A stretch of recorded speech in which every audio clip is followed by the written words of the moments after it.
Yo, what's up, Kings? This is Thursday's content in lieu of practice. We're gonna be talking defaults on Inferno. As you can see, I got Gnosis up. This isn't a game where Astralis kind of poops on Ents, Astralis being one of the best Inferno teams in the world, and they have many elements of the default that are very good. As you can also see, I got my POV here because I'll be showing some nades. Giving some classification to what I think are important nades. We won't have to learn the whole lineup, I think, at least for where we are now. As you can see, I'm kind of in the spectator zone of Inferno right now. We're chilling. And we're going to start watching some of their gun rounds, and I'll explain the rationale, and then I'll kind of show you the setup nades that help out a bit, and I'll add some of my own. So this is the first gun round. Normally, Astralis are either going to do a 3-up B and a 2-up alt, or they're going to do a 3-up alt and 2-up B. And it depends on the situation. This time they won the pistol round rather handily, so obviously Ents has to save. So the thing you're going to see on most gun v gun rounds is Device or one of their B players, often Zipix, is going to throw a molly that lands in this area here, but it's a very special molly because the molly needs to hit here and here. And if you look at my POV, the best way to throw that molly is just bounce it off that, like right there. And if you look, that burns behind and in front, so it closes off the half-wall peak, the wood peak, the jump-on-wood peak, the half-wall boost, the whole shebang. So that's very important, obviously. He doesn't throw it this round, obviously, because they save it for later in the round. It's not a bad idea. It's unlikely that you're going to see early peaks here and here from pistols, so they advance quite a far way up now. Just a good thought exercise, kind of ignore what the CTs are doing, because the default is going to be run almost every time regardless of what the CT action is. So this is just kind of talking about what they do, why they do it, and what we can copy from them. The other important Molotov, obviously, is this one. It goes into boiler halls. So if they have a good CT spawn, they can come out here, peek apartments, pick some of your mid players. Astralis also has like a nice HE that kind of bounces off here. I'll show you both of those now. My favorite way to do the apartments Molotov is the circ method, where most of the time you have the window shut out, you have the molly. As you come up around here, you're looking at kind of the floor, like the base of this column, and you pull. You still look, and when you reach the shadow, you can jump through. So, jump through like that, and go straight in where it needs to be. On the other side, you guys don't have to worry about this as much. This is an 8 I throw quite a bit when they're not doing this. If you have good spawn, pretend this is an HE, because I'm not buying an HE, there's not much reason to. You can just come out here, bounce this off like this, and it pops there as the HE. You can do it with the flashbang too, which I often do. Just stop this, free flashbang. Get peeks. They have a barrel player, they're tucking in there, right there. Hello? Mic off.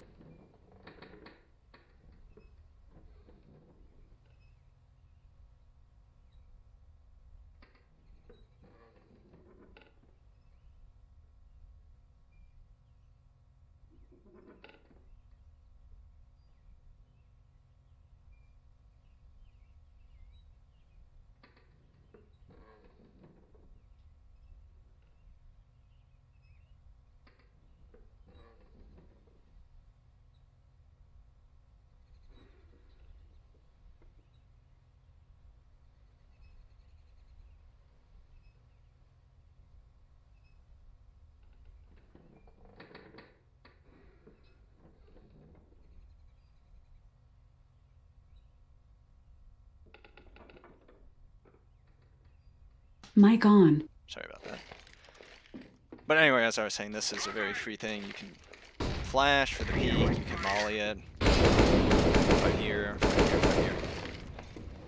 So right here. But every round, pretty much, you want to have someone come up here, presumably whoever has the best B spawn so you don't get peeked. You bounce it off the pillar like that, hits here, spreads nicely, it's there, and then the other person is going to throw this. And you can kind of, I don't think it's that exact, because big window, you just get in the area, do what you gotta do. I do this a lot already, but a lot of rounds you'll find me come out here and spam this window. This lineup goes straight into halls and prevents, presumably they'll kind of get conditioned by our boiler molly, so a lot of times if someone tries to push here and get the aggressive here, then they get cut off by this wall bang. And of course, normally I'll be the one playing this, but say, you know they're coming, they're doing a little alt rush, drop a Molotov off there, you go back here, spray this door. It's a nice little bit of damage. Anyway, back. I'm recording right, nice. Back to what really matters here. So, they do throw their boiler Molotov, because obviously you don't want a Deagle to peek you. He's doing the bridge spam right now. Slow him down.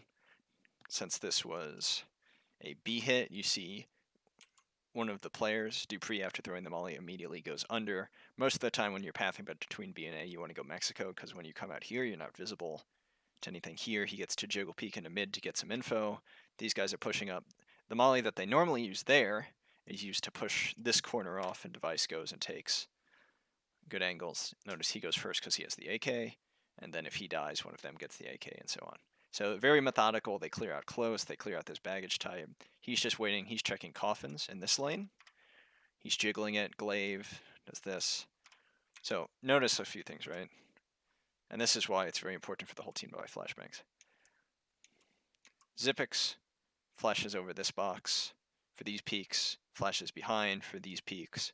Smokes here.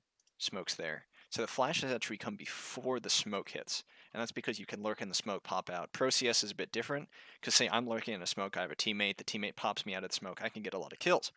It matters a little less in pugs, or at our level, but in this, a lot of the times, 3 flashbangs in a row, because pros are very good at expecting flashbangs. And a lot of times you can just play anti-flash right after seeing the smoke come. So it's better, and what they do here is it's just a quick timing mix-up, like in Melee if you're working on the shield or something. So 3 flashes in a row here, so it doesn't matter how much you jiggle from dark, from here, you're getting hit. They take the site without question. Notice Glaive clears all the angles out very quickly, but still does to clear out the sites. And they don't see anyone here, so they stack up Banana because they figure there's a rush going on. Since it's pistols, they just kind of mop them up. But notice they almost never come around a corner here without throwing a pop flash first.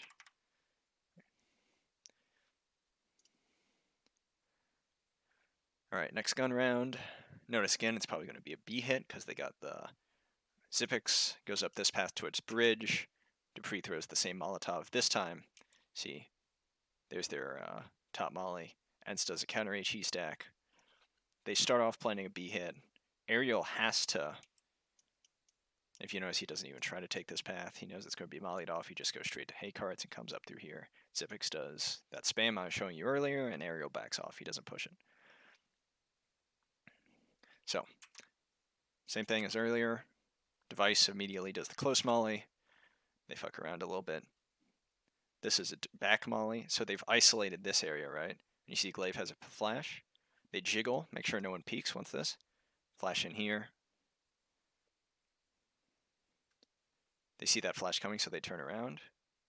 The fight's here, and it's close, but they lose a lot because remember, CT trades always should be better than 1-for-1. If you 1-for-1, it's for the benefit of the terrorists. So alternatively, T side 1-for-1's always benefit.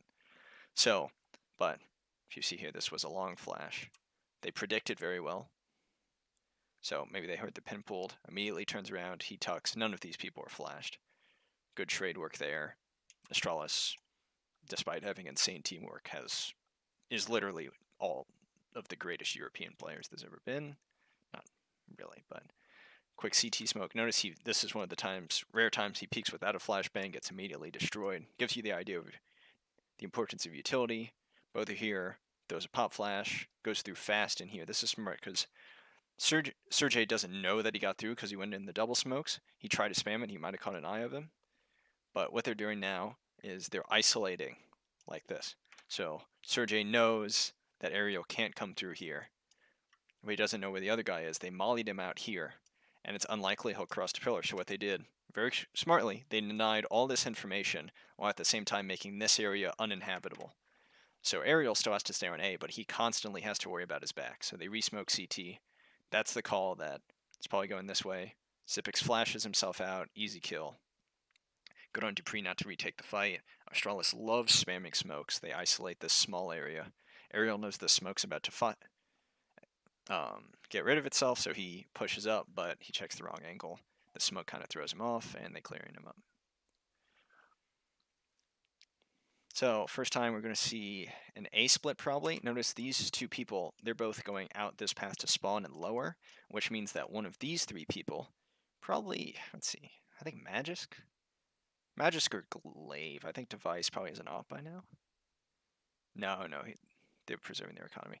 But if he has the bomb, okay, if he has the bomb, he might take this. So one of these three guys is going to go up here and go bridge and take Zipix's normal spot. So this is actually a 3A play. Oh no, he drops it, so it's Glaive. Yeah. So you'll see, yeah, the Device throws this molly quite a bit. So Device is going to throw this molly. I think that's Dupree is going to throw this molly, and Glaive's going to come up and do the normal apartment spam. And that's a very classic default. That's something we can institute very easily. Magisk flashes himself into mid for info. Quick check. Notice he doesn't stick around and take a fight or anything. Device not. Let's see. Yep. Oh, he HEs it. I see. Oh, because it's a pistol round. Same idea. So, again, they know the economy's bad. They know they probably won't get peeked.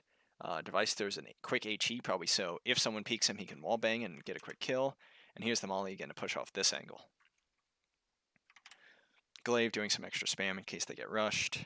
This gets closed off. They're trying to isolate this because they know Dupree can be in. And notice it's a waiting game. They've already took 30 seconds. Australis is just content to make them waste utility like this, make them play their positions, make them nervous, because it's a big time game. So every utility trade, and again, that's why spamming smokes and knowing angles is very important, benefits Australis. Okay, let's take a look through here. Glaive lines up the Arches smoke. Up here, very easy smoke. And flashes into Boiler. They lose one dark. Glaive is not able to trade him out. Notice that if he knows he's in the smoke now, so he doesn't bother. Mollies it off to give the impression that there might be more, and they're just immediately going B. Quick reference. My favorite version. Ignore that. Of the Arches smoke and the area that Australis uses. I'll just do some Boiler flashes right now. So notice how all of these hit if you're standing here, but if you're standing here, these two hit, and that one doesn't. So think about that a lot. When you're going around corners, you want it to be as close to the corner as possible. Like that. Same thing if you peek mid. You know, you can throw something like this, right? That's good alt flash for a peeker there, but if you're in mid and you throw like this, you throw a hard flash, that one's not bad because it bounces back, but it's still tight. If you want a very good flash, let's say underhand like this, come out, you get the peek, it also lands at this angle, which has a nice line there. Anyway, now that my fuck-up smoke is faded, very classic Australis lineup is right here. You go up here, you just left-click through it. I like this one a lot because it leaves this space open right here. So, let's say I'm coming around the corner. I've been boiler flashed by a teammate, right? I'm here. If someone was standing there and they're slow to react or they're blind, I can see them and spray them. But you come through here, I gotta resmoke it.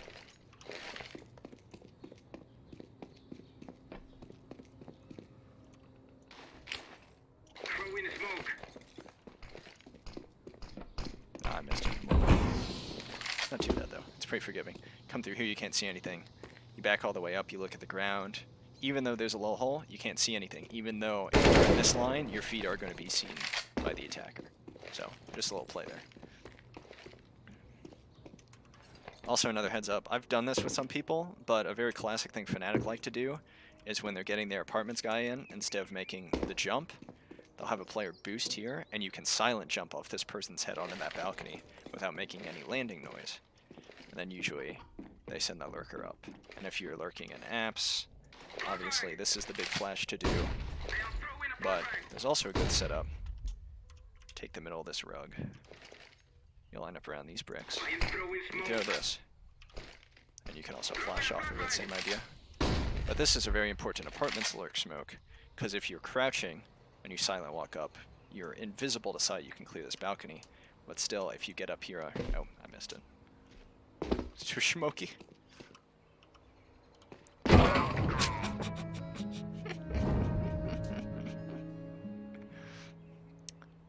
Oh yeah, also I have the pirate language on, if you notice, which is why it's going to say like R a lot, and it calls the bomb a powder keg if it gets planted. That's really funny. If you want to know how to do that, just ask me next time. So we're back here, we're doing the Crim's Lurk smoke. We're chilling. Ah. Damn it. Up a little bit. Yup. So you're in the middle of the carpet, kind of towards this side, you're looking straight down, obviously. Just like that. Slow walk out. Drop some hay barrels. This is perfect, right? So, crouching, you come out, you got a one-way right here. Because these are classic lurk spots on the enemy team. But you stay back here, you're chilling, you clear this out, you clear this out. Notice you also have a one-way pit. Very strong smoke, very good. And then you, of course, have your pop flash here. Have your pop flash here. Or you can line it up just like the smoke. Fuck. And it pops right here. Pretty good for sight. So you come out here, go to Molly, smoke the cross. That's a bad smoke. That's a bad cross smoke. Let's see, if I had to eyeball it, I'd say something like this, bounce it off. Yup. There we go. Anyway, that's that. Nope. Nope. But anyway, back to this. They lose the guy. They see there's a lot of people. They don't throw any more in the blender. They spray through the smoke, but they don't aggress into it. Alexi B, he's doing the pro thing, where it makes sense to hold an angle against the smoke, right? That's what you want to do, less chance of being shot. But at this level, everyone knows the lineup through a smoke to the held angles. So a lot of times when you see people battling in smokes, they'll kind of stand in the middle to try to mix you up. But I think he'll probably get either hosed down or flashed out. The smokes go out. They molly off. No, since it's pistols, they spend a molly on orange boxes on boost. Against pistols or SMGs, that's good. So they clear off the close places, then go in. Lose one in a nice position by Alexi B, but that's it, and they get the plan. Same idea. They're poor. Actually surprised they're not saving this M4. But we'll see. Notice, since it's pistols, they don't plant right away. They wait to see if aggression's coming. Device spots them out from dark. They get easy trades. Alu tries his best, but there it goes. And playing for shmoney.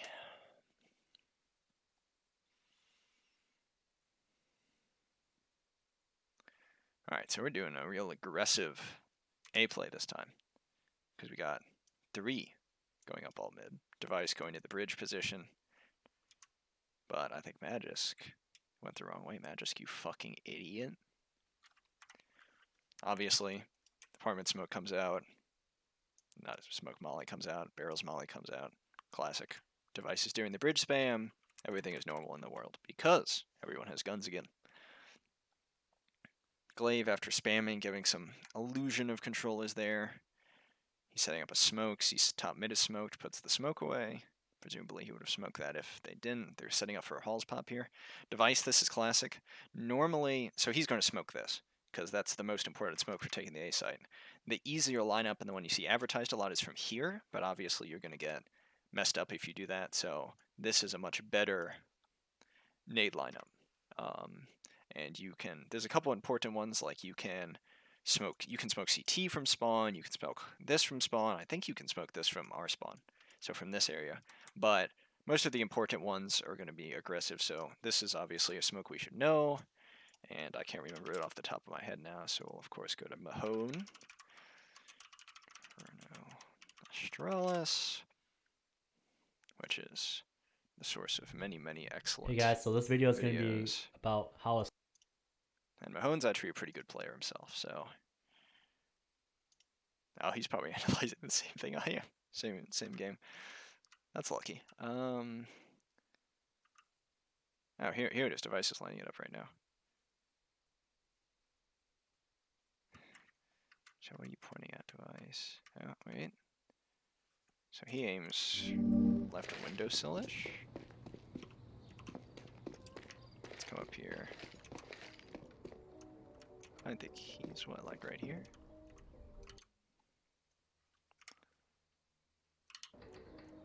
He's like here, so he's lined up on this pole. Let's go halfway up here.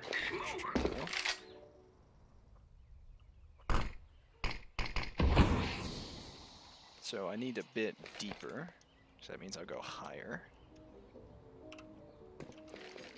So we'll go like 3/4 up the window. We'll go to like this base here. I am throwing smoke. Oh, nope, I hit skybox. Okay, not that high then. Ah. Lined up. We'll go for like this little color stuff here, about like 2/3 of the way up. No skybox. Aha! There it is.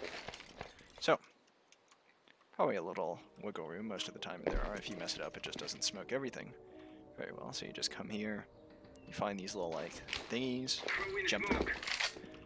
And let's see if I can recreate it. Yup. Okay, that's how you do it. So that's a very good A-take smoke. They're going to do it for the halls pop, obviously. I'll put Mahone away, bring back Noses. But it's nice that we are... Yep, so Glaive throws this flashbang over, which I now know I can witness, thanks to my boy Mahone. Auto 480p, this is Ethernet connected, baby. I want the heat. So Glaive is lining up, so we're going to watch Glaive. Magisk is obviously doing our classic pop. Yeah, so Glaive just comes up, lines up a very classic pop. He's like, what, right here?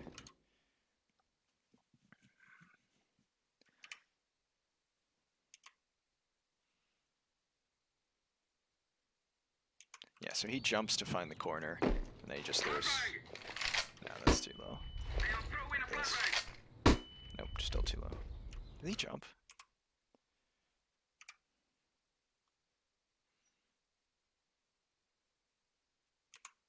He switches so fast. I don't think he does. He could do like a moving thing. No. So he's probably on a tighter angle like this, huh? Yeah, there it is. You got a little pop like that. A little pop like that. Or he does like a little backwards movement, huh? Anyway, you get the idea. He just does a little pop. Clear out any of these shorts people, make them move top mid. You're standing here. You might be blind from that one. If you're standing farther back, you might be blind from that one. But either way, it splits attention between here. Maybe they turn around. Australis does this thing where they throw bad flashes a lot. So they'll throw something real obvious like this, right? That's in view for like da-da-da. So say like this guy jiggle peeking mid, they'll throw this flashbang. And it's there for 10 years. And then they'll have a sneaky little guy, like Zipix or something, will come in doing that type of thing. Where it just peeks out for this arch there. So this very well, nope. Could be a fake flash. Yeah, I think it is, right? Because Sergey turns, they turn. Clear him out. Molly out pit, very classic. HE out. So now they clear 2 people off here. So they know, unless Ents has some insane reads, that there's probably an Arches player and there's 2 on B. So if you see Glaive is probably lining up a smoke for here. They already have the smoke there. It's isolating. And these guys are just go drop and play and clear outside a little bit. Yep. So here's the smoke. So they've isolated this part of the map. They have site control pretty much. This is very commonplace for Alu to play. So HE to do damage, Molly to lock him in. Play neutral. Glaive just patrols apartments. Alexi B has to wait for the smoke. That's just how it is. Re-smoke. So now they've isolated any player here. So they've isolated it to this singular lane, and you can already see device is flashed in case they're pushing through. Magisk is very expectant and very good aimer. He catches Alu on the last one. Alu has the op. He's just go save.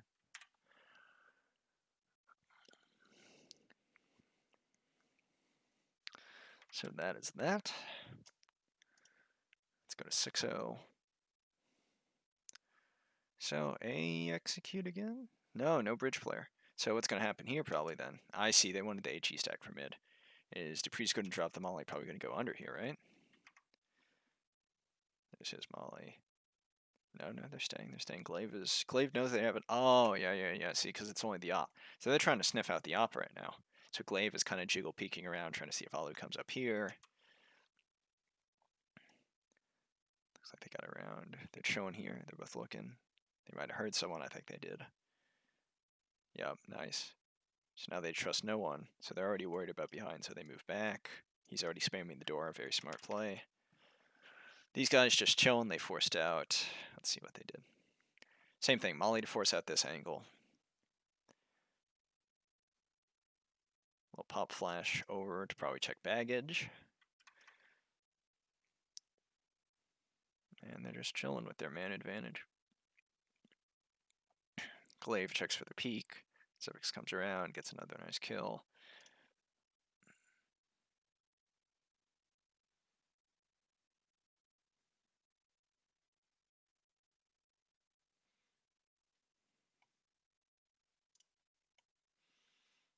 I was looking at Tim posting in the Discord, I won't lie.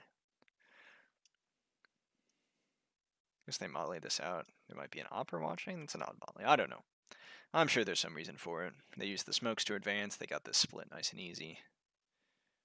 Oh, Alexi B, nice timing here. Ah, almost. Alu's going to save again, but they got him pretty boxed in. I bet they'll hunt him down this round.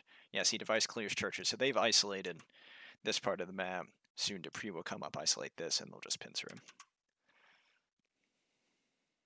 Zipix will check this out, so it's like you're crossing off places he could be. Oh yeah, well they already just ran at his ass. Didn't even try to plant. Yeah, they're kind of washing him. I want to see Banana play, but guns again. Oh, excellent. Magisk is lining up a very important grenade. And I talk about this once in a while. This is, what, the 7th round? So I'm looking, I need a 6-0. Here we are. Nice. Yeah, Magisk right here. This is a very common pro flash. This guy's probably talking about the pop flash right here. That's because that's what, can you guys even see that with my OBS? Oh, you can, yes. Yeah, he's talking about this classic. Obviously, Mahone is better at the game than I am. Like, he's a good player. He's been at LANs. So what I'm doing is I'm trying to dilute down his very high level and his very long videos into smaller segments that we can understand and smaller protocols we can execute. But if you really are interested in like all the nitty gritty of it, definitely watch his videos. They're very good. I watch all of them. And they are an inspiration and a source towards a lot of what I'm trying to do. So this is the flash I'm talking about. You line it up on stairs. It's a great pop for Banana. I think probably the best pop for Banana. So when I ask for Banana flashes a lot, that's what I'm talking about. He lines it up kind of, what, upper left of this window? Alright, I've seen it done a few ways, but I trust Astralis to have one of the better lineups. Like right here. You jump there, obviously. Yeah, that's perfect. We'll go to the spectator area. You're looking here. Not only does it pop, see, this is the Astralis. It pops behind the tree. Very, very difficult to deal with. Let me out. So you're playing here. I mean, it literally arcs through the tree, kind of. It's very, very difficult to see. And you're blind here. Notice how good it is. Very, very good. So while we're here, I'll probably run through good default smokes. There's a lot of way to throw these smokes. Normally I throw the steel smokes. Steel is an I buy power player who is banned, but is also, I think, one of the best IGLs. Great brain. But you don't see him at many events, but he has very, very good high-level CS content. And he's tested a lot of smokes. He normally only advocates the ones that pop the fastest. So the fastest pop CT smoke, or the best coverage, you line up with the doorbell about. You go about 3/4 up in the smoke. You throw it anywhere in there, really. Since it catches there, it pops fast. And that's just a classic one right there. In the future, maybe, this is all you really need to know now, but there are 2 other sets of CT smoke. There's this smoke that takes this angle if you want to do like a church wrap, and I'll show you some smokes that are associated with church wraps. Or if they're getting boosted up a lot, you'll see some smokes that look like that, so you can come around the corner and clear flower box and force this booster off. But I think that's a little high tech, so I don't think you really need. I'm not going to force you to know that smoke. I think most of our executes don't really hinge on it. Smoke number 2. So you have the CT smoke, you have this. You just aim at this little thing at the top of the tree. That's your coffin smoke, nice and easy. Bada bing, bada boom. Flashes, I think there's 3 important flashes. You have the VU flash, which is on the roof there. And the way that works is if you're back of sight, obviously you see it kind of skids across there, and it covers a lot of good stuff. There's the mouse sports flash, which is used a lot because they like throwing this flash on the run, right? You bounce it anywhere off there, and you come through, and they hug this wall, right? Because they know that these people won't be looking at them, so it allows them to clear CT first, and then you wrap like this. So let's say usually it's Robs who goes in, he has excellent aim, but this was, or Stico, both of my favorite player probably.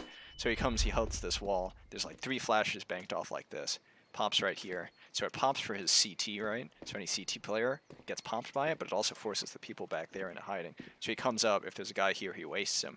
And then you switch over here, and then, you know, you can go like this, you can go like this. It's just limitless. But, and then there's the, I like the pop that Goob showed. He showed a video of it a long time ago. I don't think it's the best pop. It really only works well as a pop. It doesn't have that much like tactical secondary utility. One second, let me make sure there's. That's right. Okay, so I think you line up here, right? Yeah. And you go for like this tertiary branch, probably. And it just comes. Yep. And it just comes over. And no, it's short. How is it? I think it's between the windows actually. So yeah, you line up middle window. Do like high branch here.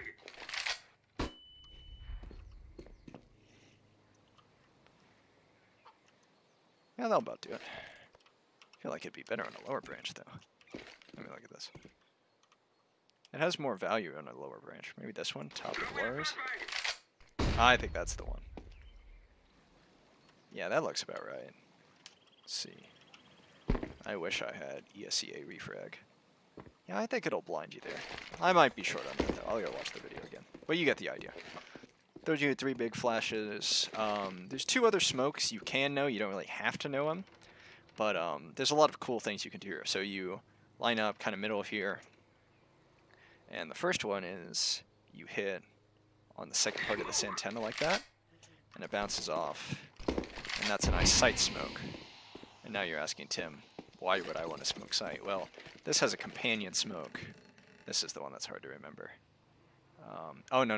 Okay, so you line it up so that the like little curly thing, so like the tip of the smoke, it's hard, I can't draw or anything, but notice it's in the middle of the B. Like in my right hand, you see the hinge on the lever of the smoke is kind of in between the 2 B's. You throw it like this, you just left throw it, and it pops, and it goes there, and then obviously you combine it with this smoke. Throw maybe a mouse sports flash. And what you're doing is you've completely isolated the site. If you time it well, you know, you can throw the mollies right as the smoke fades and clear out dark. Smokes last for 25 seconds if you're moving. So you clear out these types of places, molly dark, molly new box, right as your smokes fade. And then, let's say you smoke CT as well later in the round, and you just have 2 people posted up here to just pick these guys. Or you can not smoke CT, do like, remember I said this smoke had a connection earlier, so say you smoke that, you smoke sights, suddenly you have churches control, right? And you can have 5 people kind of close in on these 2 guys in sights, and suddenly coffins isn't safe anymore. You can't look there, can't look there, can't look there, you get a nice angle here, so it's just another way of doing B, And I wouldn't say worry about the site smokes too much, but just keep them in mind, and those are good practical smokes to learn down the road. Next up for the Astralis default, but you've gotten the idea by now of what they're going to be doing. It's going to be this molly, going to be this molly. They're going to take upper B control as a priority, have some jiggling going on here, try to control apps. Yep. Yep. This is kind of a conditioning thing, probably. They've realized that ENS has kind of been, they've understood the message that, hey, fuck off my apartments, and that's pretty good. Off the top of my head, what I would say is that you'd have Goobs come up here and throw this molly. I would go up here through stairs and then out here to lurk apartments if we're doing a B play. And any combination of Dan, Peter, Ron can work on banana control. For A, I think Dan's expressed an interest in lurking. I mean, for an A hit, Dan's expressed an interest in lurking before, but it might be good for Ron to do it as well if he has an off and can control this lane to do the banana lurk, get banana control, even as we're planning a pop hit here. But that's all. If once you watch this, you can tell me if you like a certain role or you're like, hey, I want to do that. Notice again, this isn't really a full execute. They just throw this smoke. They're trying to get a little reaction out of these guys. Get any of their remaining utility out. The only utility left is on aerial, though. Yeah, they just resmoke. They're just kind of prodding them here.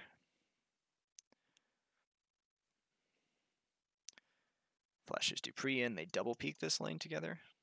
Yeah, see, you can hide behind the column. So it's very... Man, my throat's tired. I've talked a lot today. It's very procedural. They clear everything very carefully. They make sure they have the nade advantage almost every time. So even though if you, on paper, every single member of Astralis is better than every single member of ENS, it doesn't matter because most of the time they're winning the fights with utility. I think they probably flower boosted here. Can't really tell though. Same thing, very procedural. Close this angle so device only has to look dark. Once he's cleared dark and coffins, he comes around, he's watching first, he's watching second. It's very step by step. Yep, see, immediately, device, of course, one of the greatest players, maybe even the greatest player to live, understands that you clear this angle, coffins would have to swing all the way around to peek you, so it's not going to happen. So you look at CT next. They're smart, of course, they clear this. Even if they lose a guy, it's very easy to do the trade frags. They set up the plan.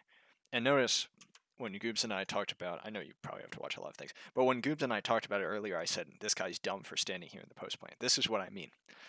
The minute they get this kill, right, they both disappear in their apartments. Because there's only two good guns there. But the more open you leave the site, the more you prolong the confrontation with the enemy.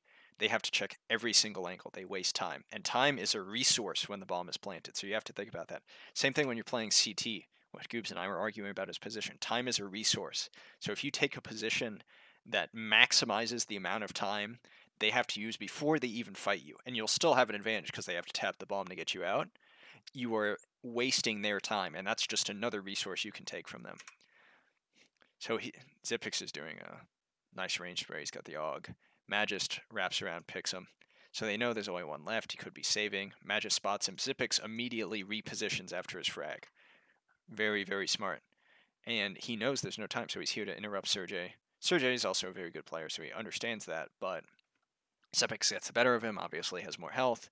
Both pretty good shooters, and it works out for him.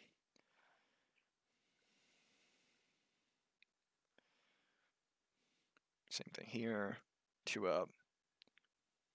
The same mollies. Device now has an op that's very important to consider. I'll probably send Ron specifically a video on this, but on T side, your goal as op is to control lanes and punish confrontation. So the longest lane in Inferno that's accessible. Normally there's 2 lanes, right?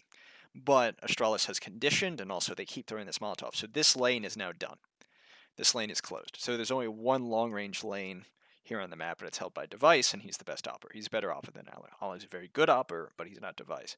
So I would say 90% of the time Device will win this if Hollow peeks him. barring, of course. I'm sleepy. Wow, insane. I'll get back to that. Barring, of course, utility usage, Dupree makes the jump in to apartments, which is why I'll lose. So this is, when I was talking about the silent boost earlier, Dupree's going to make this jump in.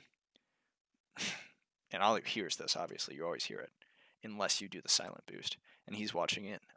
Dupree, though, is a very good player. I presume Zipix will flash him. No, he just dry peeks. You're insane. Okay. So we know that Dupree is very good at aiming. Let's see what happened to Banana. Normal Molly Magisk advances very quickly. HE to drive him out. He peeks over the Molly. Alexi B might have seen him. Yeah, so Alexi B is playing the op, so he's trying to get the pick. He's going to want to fall back. That's why they're not trying to trade this, because the rationale with an op is you should not lose, especially on CT. An op holding an angle should be a free kill every time. The only time it isn't is if you're flashed out, and you're not even trying to fight then. You're not trying to trade. You just take a shot. X7 has this HE. It'll slow down around the corner. What happens here, though? Yeah, so Alexi B misses. That's an issue, but the HE slows him so he can get out. X7 trades him, and Glaive, just being a very smart player, throws an insane nade and catches him well. Flash over into CT. Re-smokes. Molly's this in case someone's lurking. Flash in here.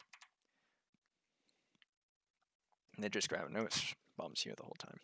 They have established such impeccable map control that it doesn't matter, really. Zipix is lurking. He understands they're probably just going to save because only Ariel's left alive. So he's snooping about. Yep, he just nestles in here. Hopes Ariel will kind of go to this area. It's very common. These winding places, very common safe spot. Yep, they see each other. He loses. Grabs the bear. Oh, I don't know about that one, Ariel. But that's, I understand why he doesn't, because he knows Zipix is here. He's thinking maybe someone else is on the prowl. They do a very late plant. They're trying to maximize the amount of time they can hunt this guy down. I think Glaive smelled him out. I don't think Glaive will lose this, probably. Yeah.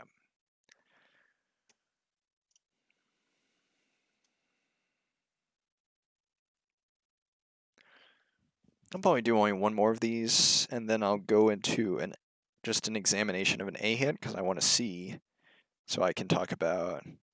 Now see, this is smart, because they actually catch him off guard a bit with these pistols. Problem is, I think Device is a very good player and literally washes everyone who rushes him, yep. And then he'll peek and kill Alexi, yep. Yeah, I remember this round. It's fucked up. That's just skill. Okay. Let's see, I think it was round 6. Now, round 5? So, yeah, okay, here we go. Yeah, but they don't come out single either. So this isn't great. Let's see, do they do it in round 11? They lose round 11. What do they do, though? No. Because we've seen a lot of their B procedures, how they come up. It's very simple. You always have someone watch the CT smoke in case there's a push. You go to this area, very strong area, you can molly off here, you can molly off here. Usually this is smoked. And before they plant, they clear the entire site. So very simple. This is a bit different, but I don't think we're going to get a good look at how they take it. Unless... Oh, here's a good example. So let's focus on Dupree. Dupree's generally the entry fragger, mostly because he's very good at clicking heads, and even though he is very physical, he is very good under pressure, very calm. So I just want you to think about the way he checks angles and the way he knocks them off one by one. So generally there's an arches player at a tighter angle, so he knows if he hugs this wall, he won't get seen. He hugs the wall, he watches here first. Decides, hey, that's probably clear, sees the smoke get through, and understand that Alu might be kind of fucking about. So he wide swings, especially since it was probably, was it an op? Yeah, it was an op. So he wide swings because it's hard to op a wide swing and kills that guy. And immediately turns around. He understands that it's very uncommon for two people to be in the same angle. So immediately switches around in case there's someone here trying to trade him out. There isn't, so he moves backwards towards the area he knows it's safe. He's chilling. Notice he also ran this way. So now Ariel is thinking, oh, I'm getting wrapped here. But as he changes his mind, he walks this way. So he's walking, just examining. He's coming around the corner. Notice it's always better to stand back from the angle. You always have an advantage the farther you are away from the corner. What's up, dude? Oh, I'll be AFK for a little bit, but I'll be ready soon. Now I am deafened, and I can finish this up. So he's wide away from the corner. First thing you look at is pit, because that's the first thing that can see you. You creep up, creep up, creep up, creep up. And this is interesting, but not unusual. There are very few angles on the A site that actually hold these stairs. And there's a flash coming over, which Ariel will probably look away from because it's a longer one. So what he is looking at instead of this, which whose crossing is now kind of covered by that flash and this flash. And this is what I mean by fake flash again. This flash is kind of deceptive. This is a, hey, look, it's a flash, look away from it. And Ariel will look away from it, probably. And then this flash comes, and it pops. So right as you turn around, you get hit by the real flash. But that's a little advanced. So he looks away, right? Watch this. He'll snap back, and that's when that flash pops. Doesn't work exactly as expected, but it still works pretty well. Dupree, obviously, what he wants to check is Zipix probably check this. So he looks here, he looks here, he looks here. These are very common hotspots to play as CT, so he just comes around like the whole time. He sees this, knows he'll probably get traded out, and here's Zipix trying to trade him out. They have him in this corner, so they double peek, and here comes the molly. And again, it's letting the grenade do the work instead of your aim. It spreads. Quick AG in there. Oh, nice AG. And that's that. Anyway, we're probably going to play now. Thanks for watching. 45 minutes. You can probably fast forward through a lot of it. But this is your homework for the week, and hopefully it gives you an idea of what we're going for in Inferno.